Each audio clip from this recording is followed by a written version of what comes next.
The beach offers rare solace to Natalie Hinton and Johnny Gardner. You can just imagine. Their lives were shattered 5 years ago when Natalie's daughter, Tara Brown, was brutally murdered. I still miss Tara very, very much. Bringing up her daughter is a constant reminder of her, and as she's getting older, she's soon to learn the story about her mother and unfortunately her father. The 24-year-old was ambushed by her estranged partner after she dropped their daughter off at daycare. She was run off a Gold Coast road and bashed to death with a steel plate while trapped inside her overturned car. Her killer, a former bikie, has been jailed for life, but Tara's family remain critical of the initial police response. She just wasn't taken seriously. There was a woman running for her life and they were grilling her about bandito details. The couple run a charity in Tara's memory and say the work is sobering. We don't think anything's changed at all.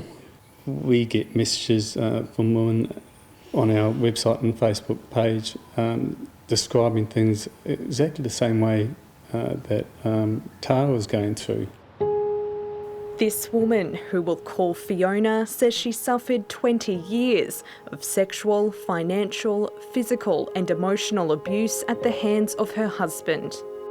I questioned every level of my life, so you just feel totally unworthy of anything good or happy. She called police a few years ago, reporting a violent attack involving strangulation. She still feels let down by the officers who attended and the doctor who treated her. He made me move my head around a few times and said there's no damage to your neck. He x-rayed my elbow, but all the other injuries, they were like, you'll be fine. She now suffers vocal cord dysfunction and post-traumatic stress disorder, but says a lack of evidence meant her husband could only be convicted of common assault. Police say the pressures are immense. Do we get it right every time? No, we probably don't. But what I can tell you is that this year we will probably surpass 100,000 instances where police have had to interact with the community over something to do with domestic violence. How are we going for today? In Beenleigh, the Police Domestic Violence and Vulnerable Persons Unit meets every morning. Overnight, there have been 9 DVO breaches. We were actively hunting him and we knew it would be a little bit too early, and they got him last night, so that was a great result. We know that about 18% of domestic violence perpetrators are responsible for about 44% of our calls for service. So those high-risk teams really try to focus on them. The information shared here and with high-risk teams, which includes other services like child safety, is critical. She hasn't engaged because he's been in the house and she won't open the door. So I've got onto child safety she has contact meetings at child safety. It's a cooperative model being trialled around the state as a result of the Not Now, Not Ever report. Other reforms include specialist domestic violence courts and the creation of a strangulation offence, which has seen almost 1,000 convictions. Now the Women's Legal Service wants laws targeting coercive control within relationships. The horrific murder of Hannah Clarke and her children has highlighted how far we still have to go.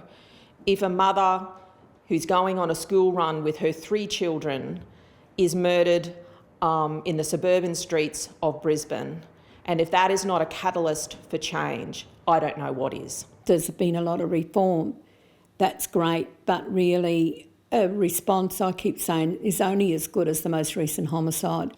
Betty Taylor has worked to prevent family violence for almost 30 years. She's calling for a permanent domestic violence commissioner like that in the UK to oversee change and help break down silos in the sector.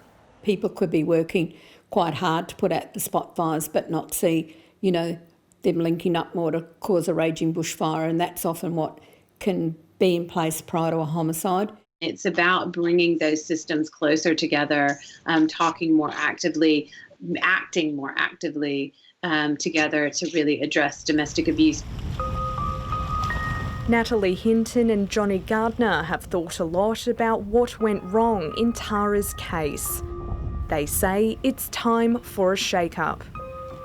We still have one woman a week, one man, woman or child a week dying at the hands of a family member, someone known to them, someone that presumably loves them. So effectively nothing has changed. Rachel Rieger, ABC News. If you or someone you know is experiencing family violence, phone 1800-RESPECT. For counselling, advice and support for men, call the Men's Referral Service on 1300 766 491.